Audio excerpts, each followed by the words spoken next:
Texas in the late 1980s, and I was doing a President Kennedy show.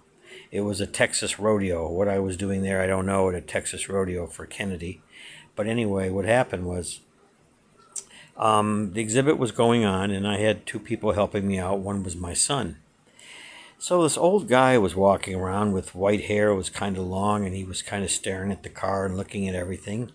And he walked up to me and he said, "You know, I know that's not the real car." And I said, "Yeah." He sat down and he goes, "Do you know who I am?" And I said, "No." And he sat down and he showed me his credentials that he really was with the CIA. This guy had more than proof that he was a CIA agent with his actual photographs. He said, "You know, that real car in Detroit is not the real car. We have the real car in Quantico." I said, "What do you mean you have the real car in Quantico?"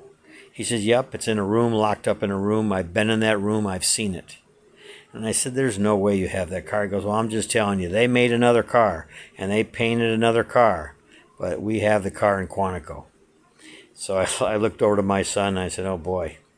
Fast forward from the late 1980s to 2018 or 19, when I am at a parade for President Trump. I'm on Southern Boulevard on the way to his Mar-a-Lago.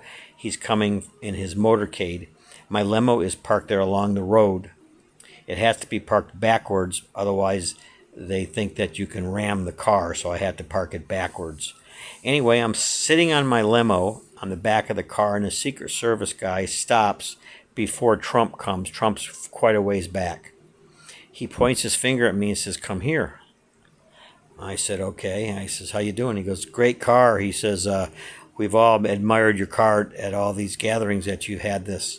And I said, "Well, thanks." He goes, "But you know, the real car is in Quantico." And I said, "What did you say?" "Repeat that." He said, "The real car is in Quantico. It's locked in a room, and I've actually been in the room and seen it." And I said, "I can't believe you're telling me that." He goes, "Well, I'm just telling you right now, we have the car in Quantico." And I said, "You know, it's funny that you're the second person to tell me this in over 35 years that the car is in Quantico." He says, "Yeah, I've seen it." I stepped back, he waved at me goodbye, and that's the story. How do you like that? The real car is in Quantico.